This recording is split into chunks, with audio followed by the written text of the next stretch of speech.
A girl goes to a party, knowing she shouldn't, drinks too much, and doesn't know how to say no. She wakes up in the morning, ashamed, and faces the turmoil of it for years, believing deep down that it's her fault, that she should have fought harder, done more. A 7-year-old boy doesn't know what's happening, only that his babysitter tells him to keep it a secret. He doesn't realize until much later in life what she had done to him and what that meant. He doesn't tell anyone until even later in life, confused, ashamed, and so unsure of himself. A 12-year-old girl goes with her mom to stay at her uncle's house and doesn't know what's happening, but she has no chance of fighting him off. Afterwards, she thinks that no one will believe her, that no one will help her. An alcoholic stepdaughter hides under her bed, shaking, heavy footsteps, a creaking door, the shuffling sound of her bed sheets, and then all of it fades. After, when she's much older, and when she's faced much worse than him, she will hate everyone for not noticing, for not saying anything. And then she will spend the rest of her life trying to protect others from what she went through. A college student goes out with her friends. Something gets slipped in her drink. The next day, she wakes up in the hospital with almost no memory of the night before, except for fragments, and the feeling that she has lost her safety forever. She is told that it was her fault, that she was asking for it, that she should not have been where she was. She leaves Yuba City, but comes back stronger than ever as the country's first female Sikh mayor. These are all true stories, and in the time that it took to read those stories, someone else was sexually assaulted. Every 98 seconds, another person is stripped of his or her rights, violated, and left brokenhearted. That's 3 times every 5 minutes, 4 times every hour, and 940 times every day in America alone. Sexual assault is an insufficiently punished, usually unreported, and widespread epidemic that violates the innate human rights of the victim. Because rape culture has perverted and trivialized sexual assault, it is now seen as inevitable cultural norm instead of a horrific crime. Rape is defined as penetration, no matter how slight, of the vagina or anus with any body part or object, or oral penetration by a sex organ of another person without the consent of the victim. Rape occurs when the victim doesn't give or cannot give consent due to a mental disorder, unconsciousness, or intoxication. Consent is not only important, it's mandatory. Implied consent does not exist. Before any and every sexual interaction, all parties need to give an affirmative consent. The lack or a delayed no does not give consent. Consent can only be given with a resounding yes. Sexual assault is considered rape when the offender uses force to coerce the victim into sexual acts against their will. Often, an assailant will threaten his or her victim, which is why many victims won't speak out about the crime that was committed towards them. In California, rape is punishable by up to 8 years of imprisonment and up to 13 if the victim is a minor. Statutory rape usually refers to rape that is illegal because it involves a minor. In these cases, consent is immaterial. California does not expressly penalize statutory rape, but penalizes rape, sodomy, oral copulation, and sexual penetration of minors.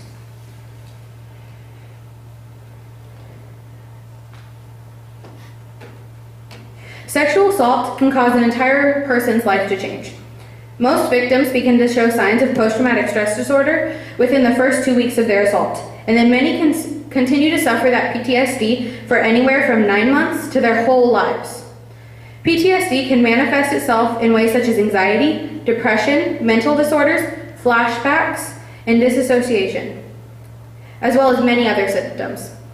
Not only does sexual assault affect the victim's state of mind, it can affect his or her day-to-day life and relationships with family and friends. An overwhelming majority of people are unaware of how often this heinous crime really happens.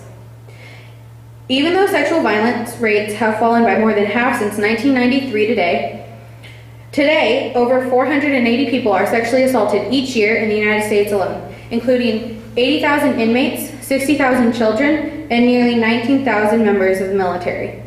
A staggering 1 out of 6 American women have been the victim of sexual assault in their lifetime. In California, the reported average of sexual assaults per year is just shy of 13,000. The number of reported rapes in Yuba City has held steady at around 20 per year, but this is likely a mere fraction of the actual number of sexual assaults that occur in our area due to the fact that only approximately 10% of rapes are reported due to the fear of retaliation by the perpetrator, the fear of what other people will think, and the fear of how this will affect the victim's life. According to RAINN.org, 90% of all rape victims are women, and 10% are male. About 3% of the American male population is victim to sexual assault. 70% of rapes are committed by someone known to the victim. Only 6 out of 1,000 rapists will end up in prison. That is less than 1%. Female college students have 3 times the chance of being sexually assaulted than all American women. And women aged 18 to 24 who are not in college carry 4 times the risk of being raped. Male college students have 5 times the risk as men aged 18 to 24. Only 20% of those victims will report the crime. The United States has an estimated 480,000 sexual assaults, including unreported cases. This means that we have fewer estimated sexual assaults than either Sweden or South Africa. We have more estimated sexual assaults than India, Mexico, and Russia combined.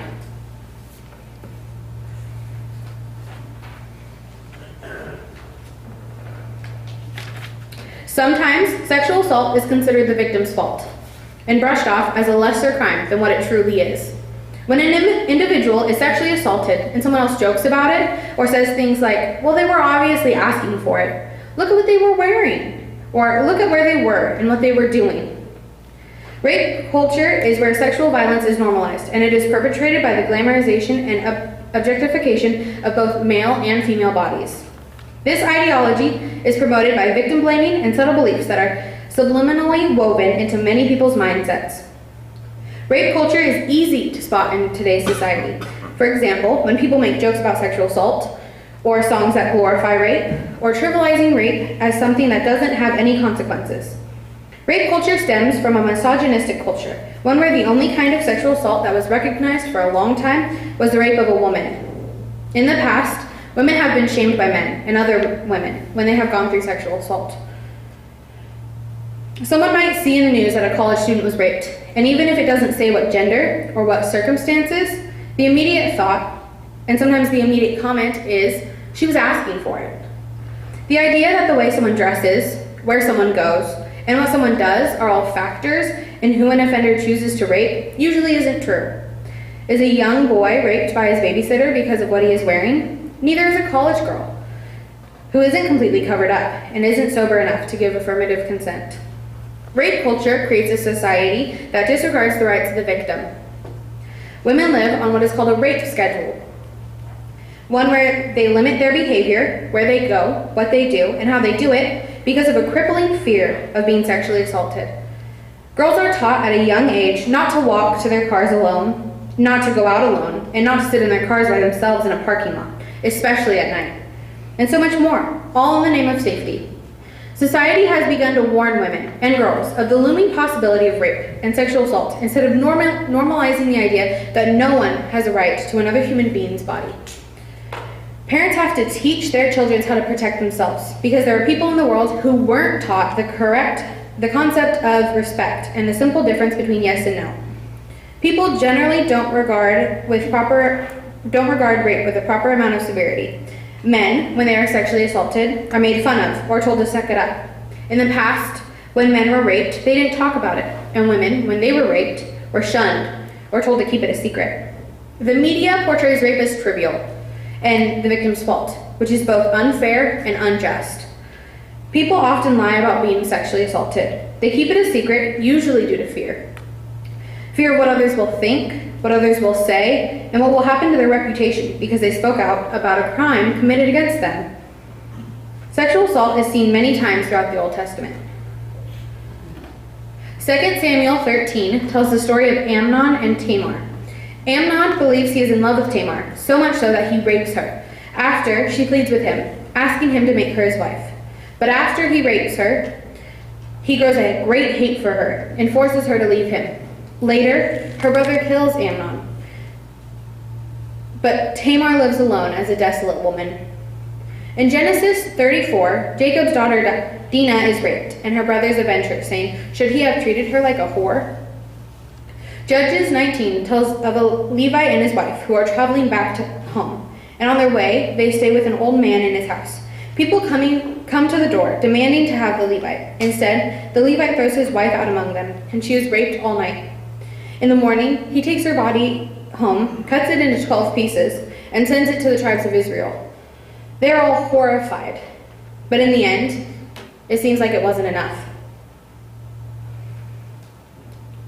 Because of the way social standards were when the Bible was written, women were treated as property, and victims of sexual assault were treated horribly. The Old Testament was written for a fallen world with no hope, where the rules were the only way to get to heaven.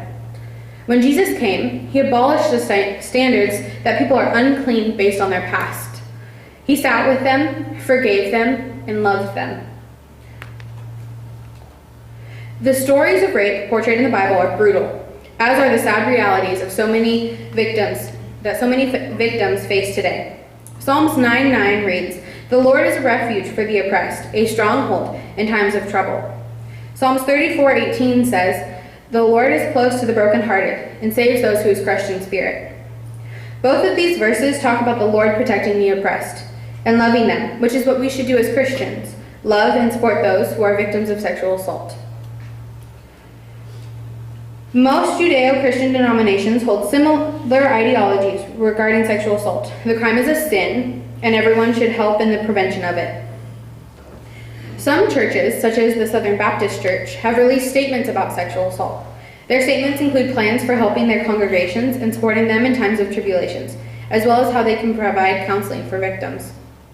Many churches do not provide any sort of group counseling solely for the purpose of helping sexual assault victims. But they have counselors who are more than willing to work individually with people of their congregation who have been sexually assaulted. Many churches have policies in place requiring background checks of their workers to protect the children of their congregation. The Roman Catholic Church believes that sexual assault is a violation of human dignity, which is innate in everyone, and a violation against the participation in common good. The Eastern Orthodox Church's view on sexual assault is that each person has been fundamental and divine rights, and sexual assault disregards them. Most mainline Protestant churches believe that sexual assault is a crime and it needs to be stopped. The Episcopal Church view is that sexual assault is a crime, not an affair. This quote was written in a blog about sexual assault case and applies to their general opinion on the matter. Methodists believe that it is a sin against individuals and communities and should be eradicated. Evangelical Protestant churches include Lutheran, Nazarene, Baptist, Pentecostal, and many other well-known denominations. Nazarenes see sexual abuse as a sin. It is a transgression against the command to love and protect one's neighbor, and the human body is a temple of the Holy Spirit. The Southern Baptists believe that sexual assault is a crime that shouldn't happen, and that people should be able to live free from the fear of it. So much of the population has experienced sexual assault, and yet so little has been reported. The shame and fear that victims feel should be eradicated, and if someone is sexually assaulted, they should go to the police. This option is scary and hard, but the best option is seeking professional assistance, a lawyer to help in bringing about justice, and a therapist to guide and support the victim through the healing process. Some people don't feel comfortable going to therapy. Some solutions are free online counseling, hotlines to call and text, and local shelters all over America for those who need protection and refuge from their assailants. RAINN.org has a national sexual assault hotline that is free, confidential, and open 24 hours a day, 7 days a week. They also have a chat feature on their website where you can chat with a therapist completely free. Yuba City has a shelter called Casa de Esperanza. They have a crisis hotline, counseling, and are open 24 hours a day. They provide protection for women and children. They have counseling, and their mission is to protect people from sexual assault. Someone who hasn't experienced sexual assault can help by raising awareness and donating to local shelters.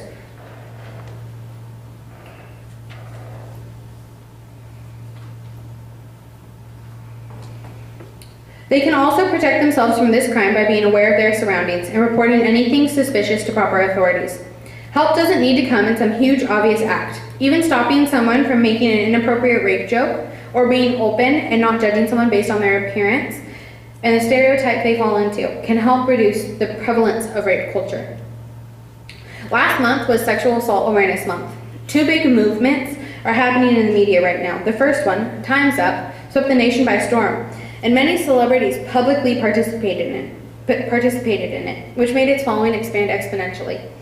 The other movement, Me Too, was started by Tarana Burke and has been growing steadily in followers all over the media. You too can join in on these movements. In the eyes of the media, it may be a cultural norm, but in a God-loving community, it should be seen as a depraved crime. It shouldn't be seen as the victim's fault. It shouldn't be about what they were wearing, or where they were, or what they were doing. Don't fall into the trap of today's society. As Romans 12:2 says, don't copy the behavior and customs of this world, but let God transform you into a new person by changing the way you think. Then you will know God's will for you, which is good and pleasing and perfect. Don't trivialize sexual assault. Don't joke about it. Don't become insensitive to the hurt of this world. Be a light and a change. Raise awareness on this so very important topic. Don't waste time, because today, every minute counts. In the time I have been speaking, approximately 10 people were just sexually assaulted. What are you doing about it?